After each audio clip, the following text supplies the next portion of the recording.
Eagles Entertainment.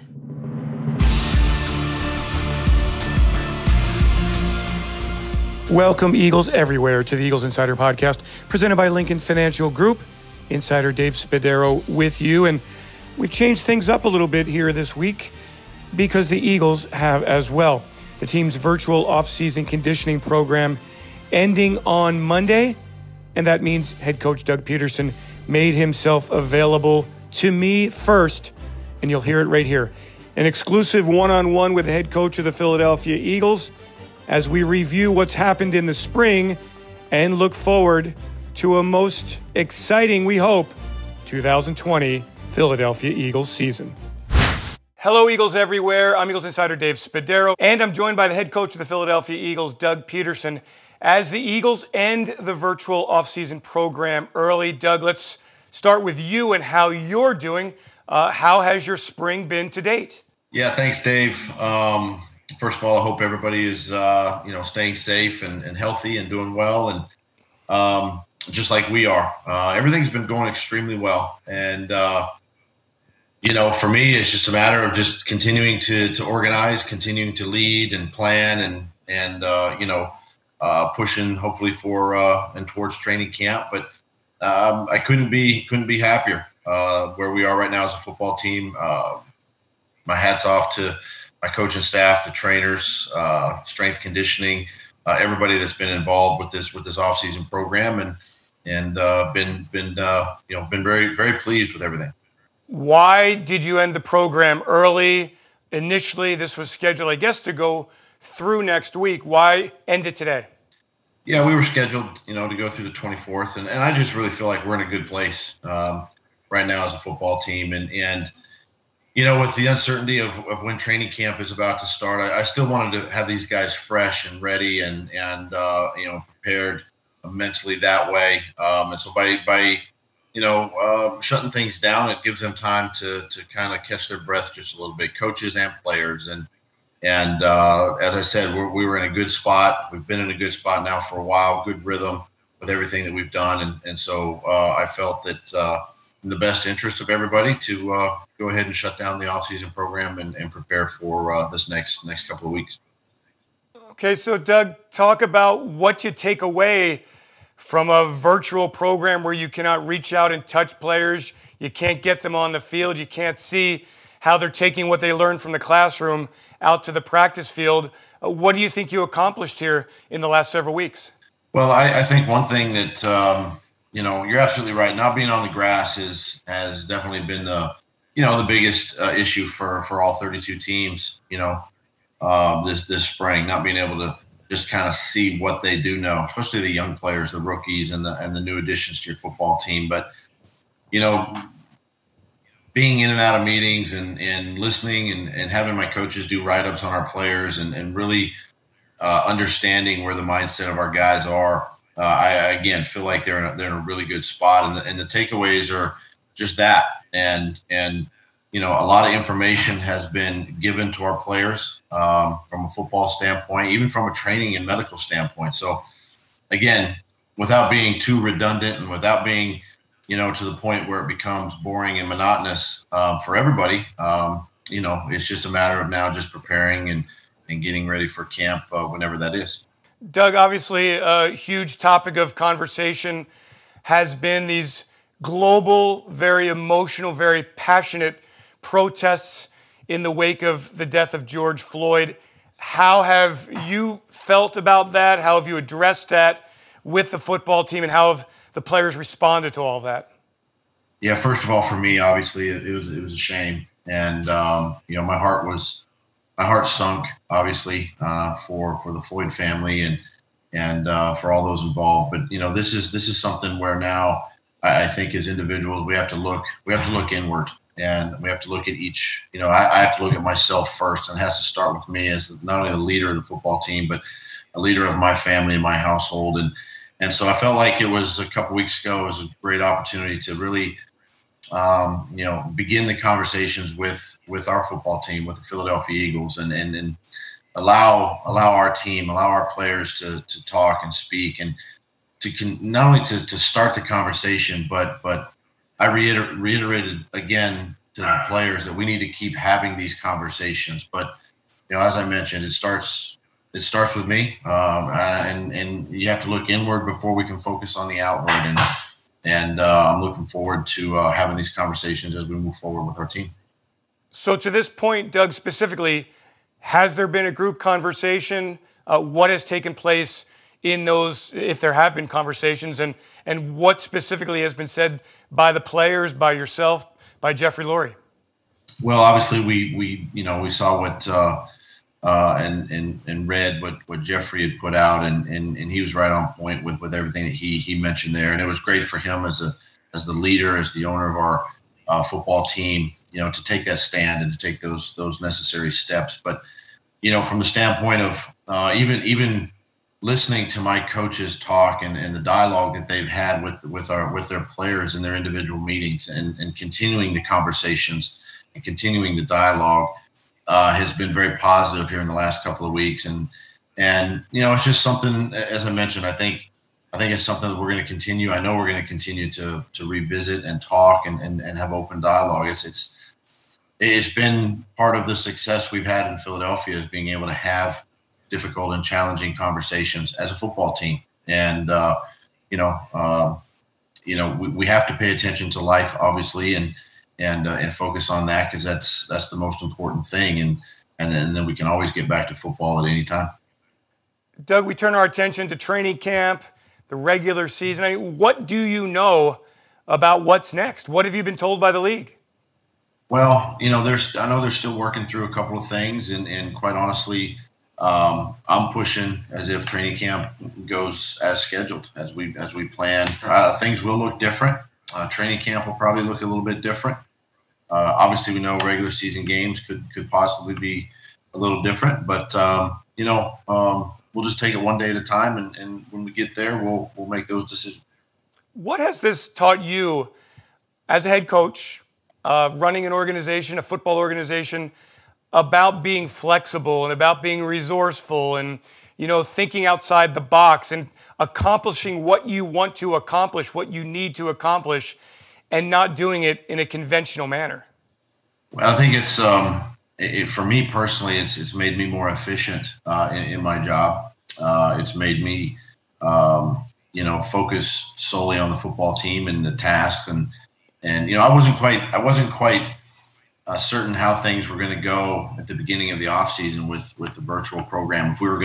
If players were just going to get bored with having virtual meetings and workouts and not take part. But I mean, we haven't had close to 100% participation. I mean, it's been extremely well attended by the players, and my hat is off to them. And that's something that I'm proud of as a football coach and leading these guys. And and for us as coaches to be resourceful, bringing in guest speakers to talk to the football team, on a weekly basis, and to hear from, guys in other sports that have been at been at the peak of their sport, or coached at the peak of their sport. And, it's just different ways of getting the job done. And so, for me, it's allowed me to really think outside the box, as you said, in that way, and, continue to lead the football team and, keep everybody engaged. And so,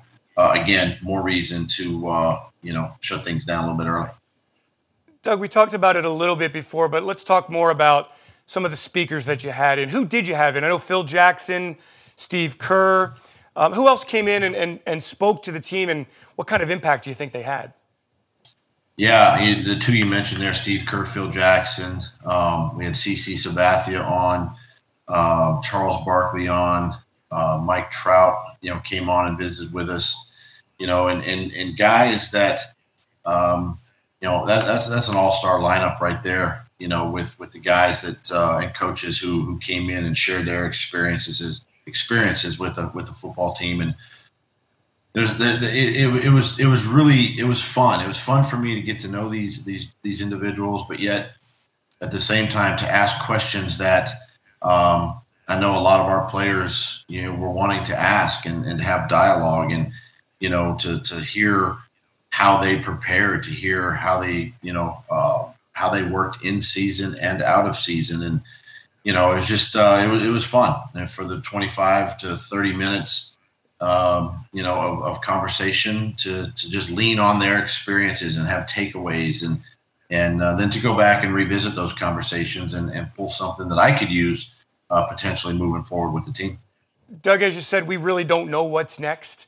Preseason games, do you have in mind an ideal number of games? You don't sound frustrated by all this. You really sound like you're kind of taking it as it's coming to you. But in your mind, do you have an ideal number of games you'd like to see in the preseason? Yeah, first of all, Dave, I'm not frustrated with it because this is the time that we're in, and I think the sooner that we can accept it and work with it, the better we're going to be, and I think that's something that our team has done this offseason. But when the league has answers, they'll get those answers to us on the amount of time to prepare, the amount of games that we're going to play, and so I don't worry myself about that. I'm just focused on the guys, obviously staying healthy, staying safe, getting them back here to Philadelphia at some point, for training camp. And if we play one game or if we play 4 games, we're gonna go and we're gonna prepare just like we do each season. How critical, how difficult, how challenging will it be with limited time on the field because there's no spring OTAs to go from 90 players to 53 and to make sure that you've got the right 53 on this roster? That player evaluation phase is going to be so important. You're absolutely right. And, so for us as coaches and evaluators, we have to do our due diligence to make sure that we're putting our players in position to be successful and to help this football team this season, whoever those 53 are. And, and at the same time, you have your penciled in guys that are starters, and you want to make sure you're getting them, enough work so that they're prepared come opening day. And so it's a challenge to do that. And so you have to schedule the practices the right way, and you have to, get the players again in position to showcase their talent on the football field. And, with missing an entire offseason like we have, again, the challenge is going to be on us as coaches to make sure that we're, again, doing the right things, but at the same time making those evaluations and those determinations when we get to the final 53. I think it's pretty safe to say that Carson Wentz will be the starting quarterback, and I'd like you to comment on his offseason. From the time he was injured against Seattle, the coronavirus hits and how he stepped up and helped the community, having a baby, becoming a father, welcoming Jalen Hurts to the team, reportedly, and we saw the social media as well, addressing the team so aggressively and as in a leadership way in the wake of the George Floyd death. What have you seen from Carson in those realms? Not on the field, of course, but taking over in a virtual sense as a leader this spring. Yeah, Dave, that's a great question because it's something that it's a lot. It seems like a lot on somebody's plate, to be able to handle all of that. And we're sitting here, 2 weeks basically into June, and almost half of the year is gone here. And for us and for me, it just shows the type of person that Carson Wentz is, and how deeply he cares not only for his family but also his brothers with the Philadelphia Eagles and his extended family that way. And, that's what you want from your leader. You're the face of the franchise, and you want him, to do this. You want him to step up and embrace it. And he has, along with many of the players on the team, but specifically Carson and what he has done. So it just shows the type of person that he is, the type of character that he has, the leadership, how he leads this football team, not only on the field but off the field. And it's just, again, just a breath of fresh air for our football team. Doug, you had a number of players doing rehab from injuries in 2019. Do you believe as a group that they will all be ready when training camp begins, and even when we look ahead to when the regular season is scheduled to begin? Yeah, just getting those weekly updates on our guys. I know they're working extremely hard. They want to be back out on that football field as soon as possible. And I'm looking forward to the day when they do step back out on that field and help us, and whether it be in practice or in games, whenever that is. And, it's a good group of guys. They worked extremely hard with our our sports performance guys, our trainers, our doctors, and they've done everything even during this pandemic to stay right here in Philadelphia and work and train and heal their bodies. And so, I'm looking forward to that day to get them back out, on the field, and just like they are. So I'm encouraged by their progress, and we hope to see them out there again one day. I don't want to get too specific with players, but I do want to ask about Alshon Jeffrey. The fans have talked a lot about him in this offseason. The media have talked a lot about him in this offseason. Your thoughts on Alshon and where he's at mentally, where he's at physically, and where he fits into this offense in 2020? Yeah, Alshon is a tremendous person, tremendous player. Helped us win a championship a couple years ago, and obviously unfortunate the injury that happened late in the season last year. But he's one of the guys I just mentioned that's working extremely hard, to get himself back out on the football field. And he's been in these virtual meetings. He's engaged in conversation. He's helping the young players, and that's what you want from your veteran leaders in these positions. And I'm excited for him. He's a great player for us, and hopefully we get him back sooner than later, and he'll help us win games. But this is a time now where he needs to continue to just focus on rehab, focus on healing, get himself 100% before we put him back out on the field. But been very pleased with where Alshon is right now. Doug, last one for you. Do you see a lot of jobs open in training camp in the preseason? Do you see a lot of starting jobs open? Well, I think when you look at it on paper, every job has an opportunity. But listen, one of the things, Dave, and this is being around is we try to create, and I've tried to create competition at every spot. And this is a unique year, unique time right now, and it's a time where we might have to lean on the veteran player just a little bit more, as we get into the regular season and their experiences and all that. But look, anything is possible. We've seen that the last couple of years with the injuries, and we've had to play some young people. And again, it's our job as coaches to coach these young guys, to coach everybody, and have the best 53 at the end of training camp to go into that first game against Washington. So create the competition, create depth. Again, I like where our football team is at. They had a tremendous offseason, and just look forward to training camp when that time comes.